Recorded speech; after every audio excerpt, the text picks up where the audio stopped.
passed down through generations, these cherished family recipes carry the flavor of tradition, now reimagined with a modern twist.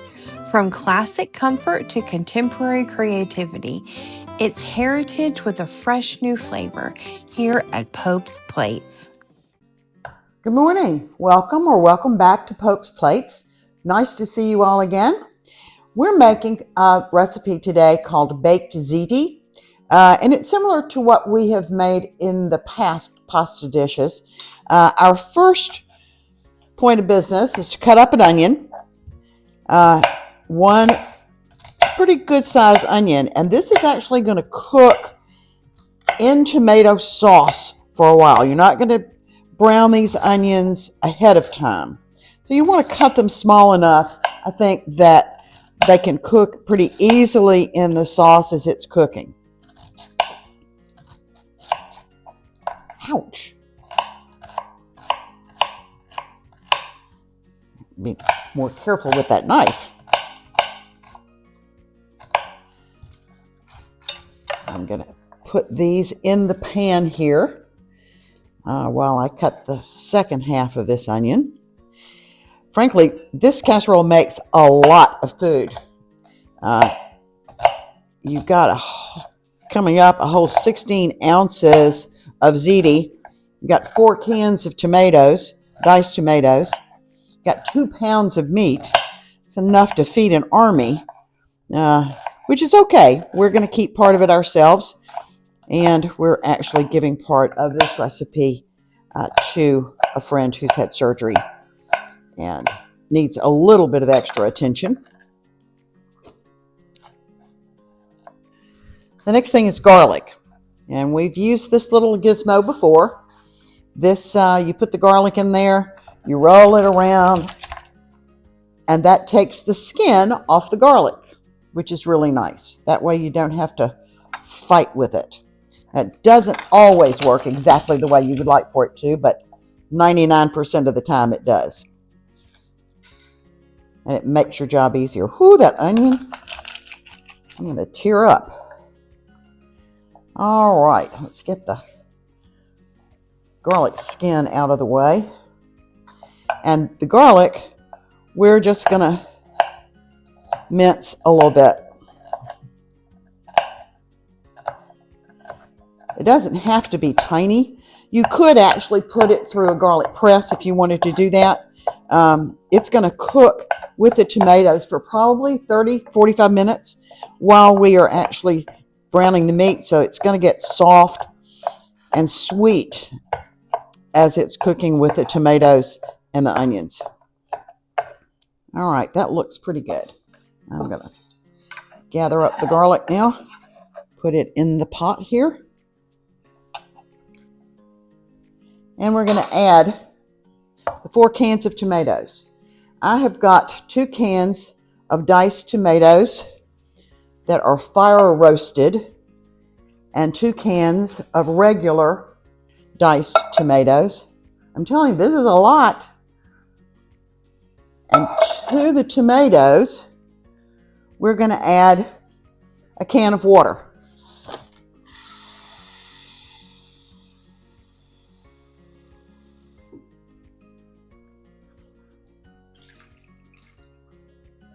All right, I'm going to sort of mix this around just a little bit with my knife. I don't have a spoon handy. And on days like today where it's really humid, we may want to cook it a little bit longer since there's so much moisture in the air. Yeah, it's very hot today. Okay, the next step is to put this mixture on the stove, bring it to a boil. Once it comes to a boil, you cover it, reduce the heat so that it simmers for at least 30 minutes, and that's going to intensify the flavor of the tomato sauce. It's going to reduce the liquid a little bit so that it's thicker when we get ready to make the ziti dish itself. So I'm going to put this on the stove, and we'll be back with you in just a minute. We're back. I've got the tomato sauce started here. I'm going to add just a little bit of sugar. Canned tomatoes can have a tinny taste, and they're pretty intense. So I'm going to add just a sprinkle of sugar. That may be a half a teaspoon or so. Stir that up. I'm going to start the fire on this to get it going. This is on high to bring it to a boil. And then we're going to turn it down, cover it, and let it simmer. Our next step is to get our meat ready. We've got a pound of sweet Italian sausage and slightly over a pound of ground beef.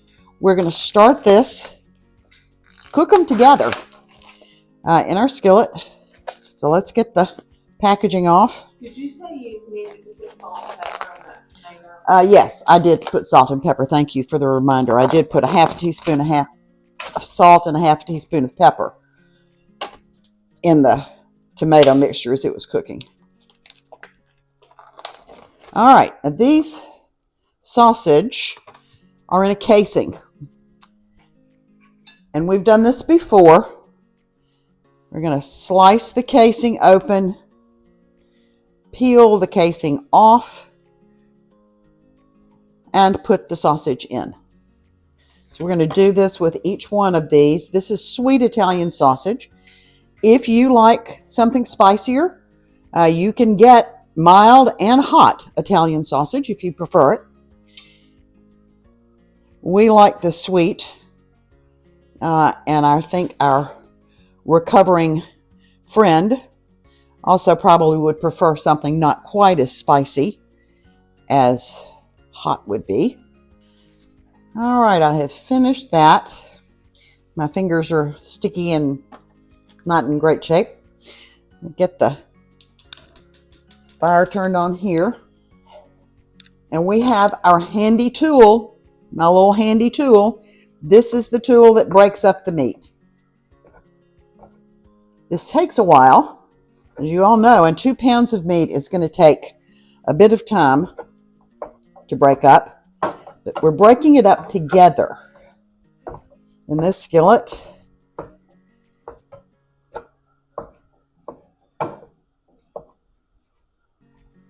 Boy, the heat's hot.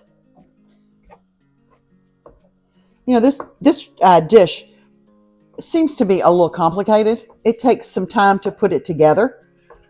But the advantage is that it makes a lot. It freezes really, really well.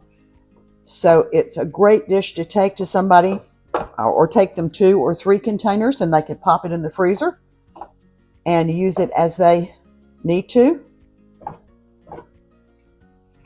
If you're out of ziti and need something else, you can just call it a pasta bake. Yeah, use any kind of pasta. We made almost lasagna several weeks ago, I think, in which we used just regular spaghetti. And this is a similar recipe with similar ingredients, the tomato and the meat and cheese. As we get to the end of this, we'll have a bit of cheese that we're cooking too. Let us get this meat completely browned. We'll get back to you when we're ready to assemble the cheese portion of our dish. The meat has browned very nicely, and this particular mixture of meat has a fair amount of fat in it. And I want to spoon a little of this fat off. Not all of it, because that's great flavor. But we need to get a little bit of this off and put into a separate bowl so that we don't have too much fat in our casserole when we put it together. So if you just tip the pan up, the grease drips down and you can easily get a spoonful at a time without getting any of the meat. And it sort of seems to fill up. I think that's about enough. That probably was a cup of grease that we took out. Okay, our meat we've drained the grease from our meat. I've turned the heat off so that it doesn't burn, and it's going to be ready whenever our tomato sauce is ready. I added a teaspoon of oregano to our tomato sauce. I'd forgotten about it when I had it at the counter, so I wanted to make sure that I got it correctly this time. I also have got water started for the ziti. Now, we're not cooking the ziti right now because this tomato sauce has got to cook down a good bit. But I am going to salt the water for the ziti. And this is 16 ounces of ziti. And I'm just warming the water. It'll come to a boil when we're ready to use it. All of this in various stages. Seems like it's complicated. It really is not. It's just taking some time. So when these are ready to finish up, we'll come back to you and we'll prepare the cheese mixture, the spinach, and the basil that goes into this as a final ingredient.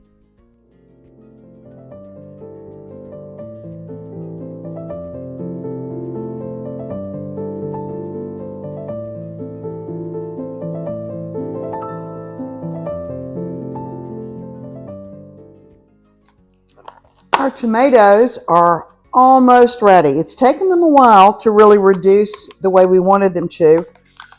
I need to cut up some basil, and this doesn't look like it's going to be, oh, there we go. Basil leaves that I'm going to put in the tomato sauce. We need about a 1/4 cup of basil leaves that have been chopped. So I'm just going to pull the leaves off the stems here and give them a rough chop. Ooh, it smells so good. We had an interesting experience, Jennifer and I did.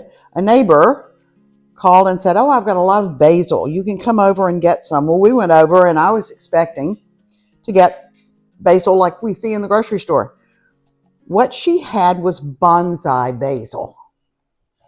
Tiny leaves of basil. But it was so good and so sweet. And we've looked online, and the best I can tell, you have to start it from seeds. Well, I'm not so sure that we're really good about that, but we may try that. It's a beautiful little bitty plant. We love the taste of basil, and it smells so fresh.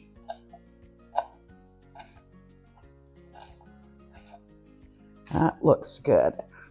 I'm going to just sweep this up in my hand and plop it into the tomatoes. It will wilt down. The next thing we're going to do is cut up some spinach. Spinach goes in this layered. Now, for the love of Mike. Oh, there we go. I don't think they want you to get into packaging nowadays. This thing's as complicated as you can get. There we go. All right.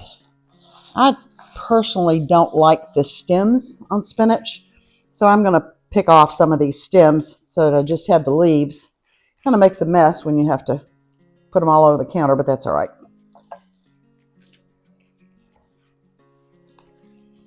Now, this spinach is not going to be cooked. When we layer it in the casserole dish, it's just going to be laying there. And it will wilt when the casserole dish is heated up. Clearly, when you put the hot tomato sauce on it, it's going to wilt a little bit. You don't really need to cook it, and that's okay. This is baby spinach. I always wondered how come they don't give you baby spinach with no stems on it, but they don't do that. All right, that looks pretty good. And I'm going to give this a rough chop. We do not want these in tiny, tiny pieces. We just want to do a rough chop. Spread it out just a little bit.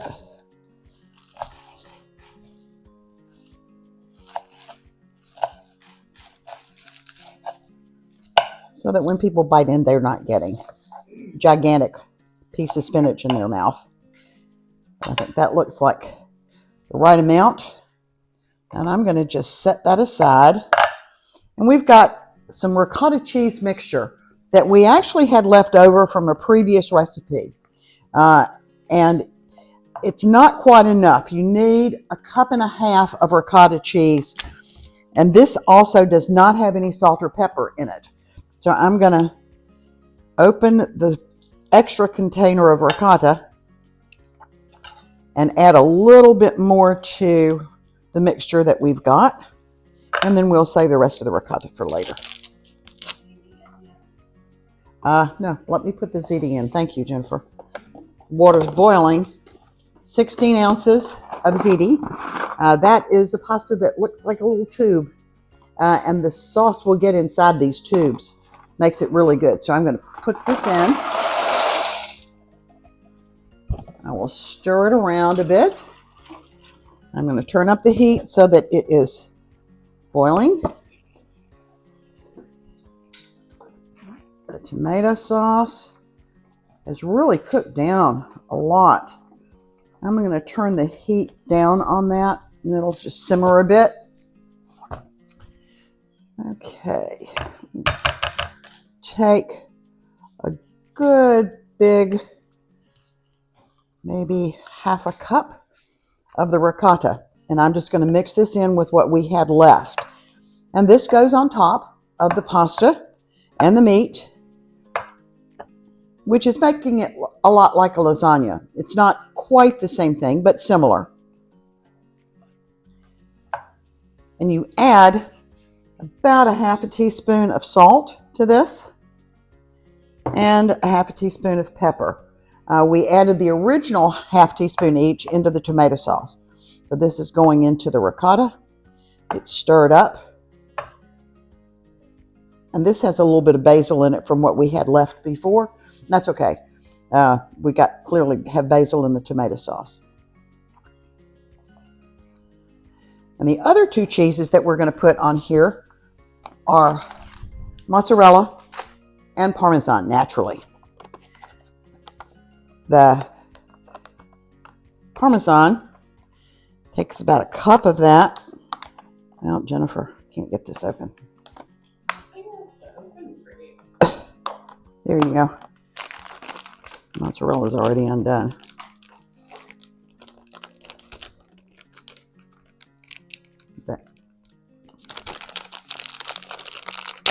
Okay, thank you. We have a not feeling great puppers on the floor. Sorry. I'm stepping back to get a bowl. I'm going to put a cup of Parmesan in this bowl and a cup of the mozzarella and mix those up together.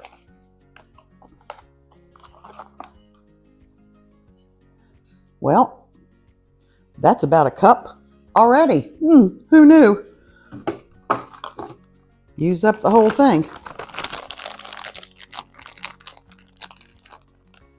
And I'm going to say that's a cup. Looks about right to me. And I'm going to use my nice clean fingers to mix this together.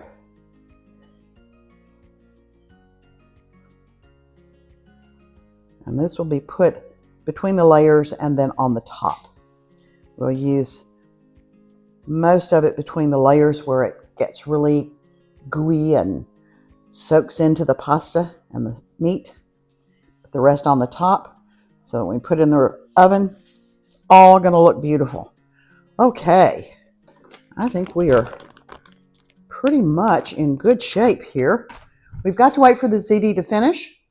And we'll assemble the casserole and you're going to see how beautiful it looks. We'll be right back with you. Okay, our pasta is ready. I'm going to reach behind me, get the pot and drain it. We cook the pasta until it's al dente. It's going to cook a little bit more when we put it in the oven with everything else. Al dente mean? Al dente means it's just a little bit crisp. To the tooth. To the tooth. Did you know that? I didn't know that. Al dente means to the tooth. It means you can barely feel it when you bite them. Okay. Good to know. I'm going to spray the base of our casserole dish with a little bit of olive oil because the first thing that goes in is pasta. Oh, get it up here. So I'm going to put a layer of pasta in here on the bottom. You're going to take about half of this because this is a big casserole dish, and we're going to have 2 major layers then with cheese on the top. Okay, then our next layer, we're going to take half of this meat and sprinkle it over.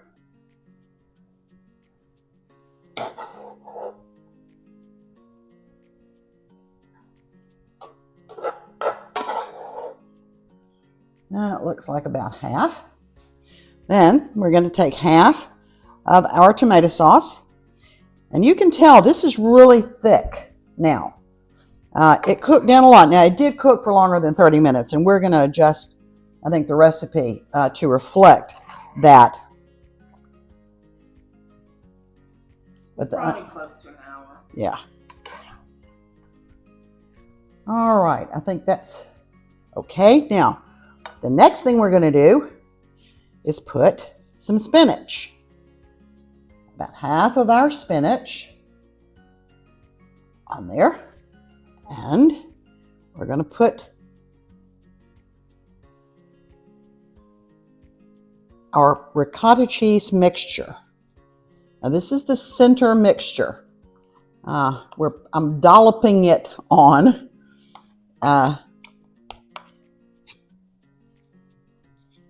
we're going to try to spread this out just a little bit, but clearly we can't do too much because we don't want to end up mushing the spinach around too much. But we're going to get it a little bit spread, just so that you've got sort of that flavor in every bite. I'll put that off a little bit here. All right, now, next step. The rest of our pasta. And we'll get back to you once everything is layered up and we're ready to do the top. All right, this layer, just a little bit more cheese. This is part of our Parmesan and mozzarella mixture. We're going to save most of this for the top.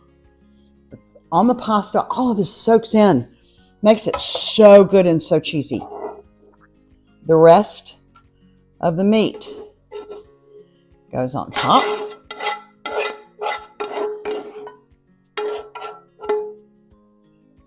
You can see why they say in the recipe, use a really big bowl. Casserole dish. All right. I'm going to put spinach layer on here. This is a little bit out of order because I want the tomato sauce to be on the very top.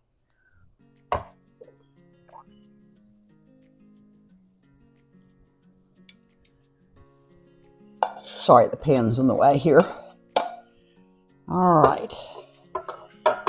Let's spread this out so that the tomato sauce is all the way to the edges.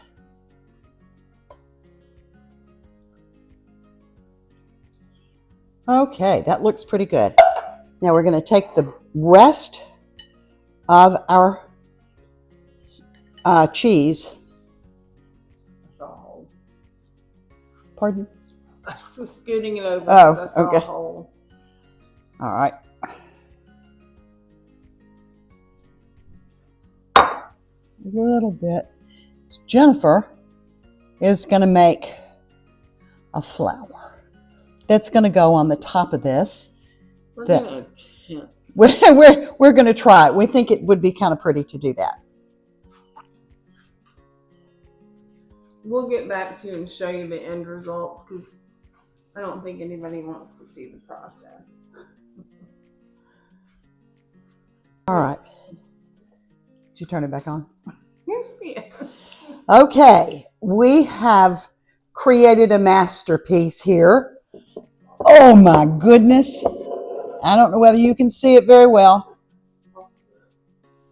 We've got flowers on the top, made with mozzarella cheese, spinach leaves, and onions. Everything that's in the casserole except meat. I'm going to put this in the oven. It's going to cook for about 20 to 30 minutes. And then we'll pull it out and we'll see whether our flowers have completely melted into the whole thing. They may have. And we're under no delusion that these are the best things in the world. It's just fun. This is fun to do. Fun. All right. Fun. We're going to pop this in the oven. For you? Yes, please. Oh my goodness, this is very heavy. This is enough food for an army.